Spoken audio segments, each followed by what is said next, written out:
It's Milchik. Remove the Glasgow block now. Severance a fait allusion à l'existence de nombreux protocoles de dérogation, mais leur véritable signification et leur objectif restent largement inconnus. Allons. C'est l'heure de l'histoire, mon poulet au miel. On ouvre les petits volets. Cœur vaillant, œil sur la balle, on ne peut pas perdre. Depuis la saison 1, la série a prospéré en tant que drame mystérieux en raison de sa capacité à ne donner que des bribes d'informations aux téléspectateurs tout en leur laissant suffisamment de place pour théoriser et spéculer. Bien que la série de Apple TV+, évite de tomber dans les mêmes pièges que d'autres séries similaires en n'étendant pas trop longtemps ses mystères, elle garantit que les téléspectateurs se retrouvent toujours avec plus de questions que de réponses. Pour cette raison, même si le récit global de la série a considérablement progressé, il est difficile de ne pas être curieux de connaître bon nombre de ces éléments de l'histoire. Tout, depuis le début du travail du RMD à Lumen jusqu'au sort de Gemma, reste inconnu dans la série. Même les étranges protocoles de dérogation, comme l'astreinte externe de la saison 1 et le blocage Glasgow de la saison 2, soulèvent de nombreuses questions sur ce que Lumen essaie d'accomplir grâce à la procédure de dissociation. Bien que ce protocole n'ait pas encore été exploré dans la série, il s'est révélé être l'un des protocoles de dérogation. Comme son nom l'indique, le protocole de la ruche déclenche probablement un esprit de ruche parmi les dissociés, permettant à Lumen d'établir un contrôle sur la conscience collective d'un groupe de travailleurs dissociés. Même s'ils ont été dissociés, la plupart des raffineurs conservent leur propre sentiment d'identité et ont même une personnalité unique. Lumen réserve probablement ce protocole pour des scénarios extrêmes où les travailleurs deviennent un peu trop provocants. Ou encore, Lumen pourrait déclencher celui-ci pour garantir que les employés dissociés travaillent à l'unisson vers un objectif commun sans remettre en question l'autorité. Lorsque cette priorité prend le dessus, les raffineurs agissent probablement comme des abeilles ou d'autres insectes à l'esprit de ruche, comme les fourmis et les termites, pour contribuer au succès de l'ensemble du groupe au lieu d'avoir un seul personnage dirigeant. Comme Lumen ne l'a apparemment pas encore utilisé, il souhaite que les employés dissociés aient des pensées et des identités indépendantes pour pouvoir travailler sur leurs projets énigmatiques. Le terme transfert de succursale semble assez explicite, suggérant qu'il est utilisé pour déplacer un travailleur dissocié d'une succursale à une autre tout en garantissant qu'il ne transporte pas d'informations confidentielles pendant la transition. Même si seul le temps nous dira comment ce protocole est mis en œuvre, Lumen semble déjà avoir utilisé celui-ci sur Irving. Le message officiel de Lumen sur Link2 pour Irving confirme qu'il travaille avec l'entreprise depuis 9 ans. Cependant, la série a révélé qu'Irv n'était qu'un raffineur dissocié depuis 3 ans. Cela confirme qu'avant de rejoindre le RMD, Irving était soit un travailleur non dissocié, soit un employé dissocié dans une autre branche. Quoi qu'il en soit, il était probablement dans une branche différente avant son mandat au sein du département du RMD. Puisque son externe connaît le hall des exportations, Irving aurait pu être auparavant le responsable du transfert du hall d'exportation ou un travailleur de l'optique et design avant que le protocole de transfert de succursale ne soit utilisé sur lui pour rafraîchir sa mémoire et le déplacer vers le RMD. Étant donné que le protocole table rase fait apparemment référence à un rafraîchissement complet de la mémoire, ce protocole a probablement été utilisé sur l'épouse de Mark, Gemma, et sur d'autres employés à temps partiel. Cela expliquerait pourquoi Madame Kazé semble presque robotique et se présente comme une page vierge sans aucun souvenir de son humanité ou de sa personnalité. Les travailleurs comme elle ont apparemment été placés dans un état de dissociation permanent où ils n'existent pas en tant qu'externes. Leurs sorties ont été soit effacées de leur conscience, soit plongées dans un sentiment de coma. Si la première hypothèse est vraie, Madame Kazé ne pourra peut-être plus jamais redevenir Gemma, laissant Mark face à un dilemme existentiel concernant le sort de sa femme. Physiquement, sa femme serait toujours en vie. Cependant, la femme qui l'incarne peut ne pas lui ressembler consciemment. Cela soulèverait de nombreuses questions intrigantes sur l'identité et le sentiment de chagrin de Mark envers sa femme.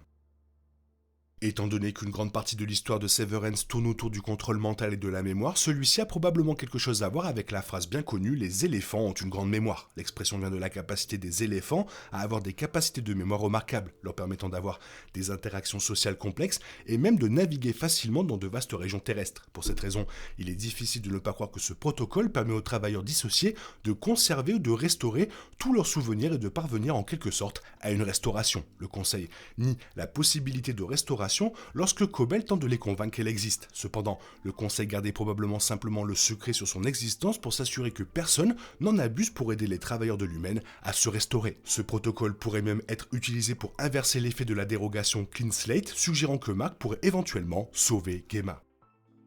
Comme son nom l'indique, ce protocole met probablement fin à toutes les fonctions motrices d'un travailleur dissocié, l'empêchant de bouger tout en conservant ses fonctions cognitives. L'humain a probablement réservé cela pour des scénarios extrêmes dans lesquels les employés dissociés deviennent extrêmement provocants et menacent de perturber le contrôle strict de l'entreprise ou de l'exposer au monde réel. Bien que cela n'ait pas été utilisé dans la série jusqu'à présent, l'humain pourrait l'utiliser pour neutraliser Mark et son équipe RMD s'il continue de tester les limites et les politiques de l'entreprise.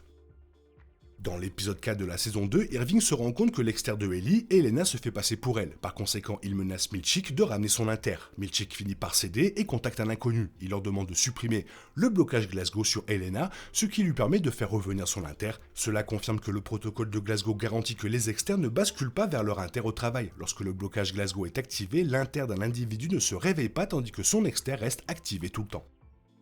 Bien qu'il ait été scientifiquement prouvé que les poissons rouges ont une mémoire à long terme, les animaux aquatiques sont associés à une mémoire à court terme en raison des mythes antérieurs entourant leur cognition. La dissociation est évidemment fictive, mais son idée centrale repose sur des concepts scientifiques réels entourant la mémoire. Par exemple, la mémoire humaine peut être divisée en deux grandes catégories, implicite et explicite. Alors que les souvenirs explicites font référence aux souvenirs conscients de faits et d'expériences, les souvenirs implicites sont des souvenirs inconscients qui font référence à des compétences et à des habitudes profondément enracinées. Les souvenirs explicites peuvent être en outre divisés en deux catégories, épisodiques et sémantiques. Alors que les mémoires épisodiques font référence à des expériences humaines spécifiques tournant autour de la vie personnelle, les mémoires sémantiques impliquent des informations factuelles. Les travailleurs dissociés semblent avoir des souvenirs à la fois sémantiques et implicites, leur permettant de fonctionner comme des humains normaux. Cependant, leurs souvenirs épisodiques ont été désactivés, les empêchant de se remémorer leur vie en dehors du travail. Grâce au Goldfish Override, l'humain est probablement capable de désactiver la capacité d'un travailleur à conserver tous les souvenirs explicites, à la fois sémantiques et épisodiques. Même si les employés seraient toujours capables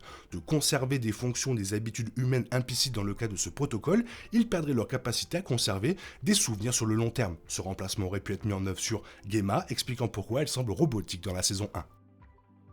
Alors qu'il est conseillé aux exters de passer une bonne nuit de sommeil avant de se présenter au travail, les inters sont punis pour avoir dormi pendant le travail. Bien que la série n'ait pas encore exploré l'impact du sommeil sur la mémoire d'un employé dissocié, l'histoire d'Irving suggère qu'un exter peut pénétrer dans le subconscient de son inter à travers ses rêves. Lui, l'habit semble endormir un inter, mais l'humain n'a apparemment pas utilisé ce protocole car il risque de créer des fuites de mémoire entre les inters et les exters. Il sera intéressant de voir pourquoi ce protocole a été créé en premier lieu. Open House doit être l'un des protocoles de dérogation les plus mystérieux car il est difficile de deviner ce qu'il signifie d'après son nom. Puisque la série soulève la possibilité de transférer la conscience d'une personne vers le corps d'une autre personne à l'aide de la puce de l'humaine, Open House fait probablement référence à un protocole qui permet à plusieurs esprits d'héberger un seul corps. Le conseil lui-même pourrait être une Open House pour diverses consciences coexistant temporairement dans un espace physique partagé. L'astreinte externe est l'une des dérogations les plus étudiées dans le cas des dissociés. Pendant que Dylan reste sur place pour activer ce protocole dans l'arc final de la saison 1, les autres du RMD, comme Irving, Ellie et Mark, l'utilisent pour s'activer dans le monde de leur externe. L'astreinte était censée être utilisée dans des scénarios extrêmes afin de garantir qu'aucune information ne soit divulguée entre les inters et les externes. Cependant, dans le final de la saison 1, les inters l'utilisent pour en savoir plus sur l'identité de leur externe et exposer comment l'humain traite ses travailleurs dissociés. Il y a encore énormément de secrets dans cette série, j'espère qu'ils vont nous donner des réponses. Toi, qu'est-ce que tu en penses? Fais-moi part de ton avis sur ces protocoles dans la zone commentaire, sinon il est temps pour toi de reprendre le cours normal de ta vie. On se retrouve bientôt pour une nouvelle vidéo. Bisous, bisous, bye bye. Il est impossible de compter sur les autres de nos jours, on est obligé de tout faire soi-même. Je me trompe? Rien de grave, j'avais tout prévu. Où va le monde, je vous le demande.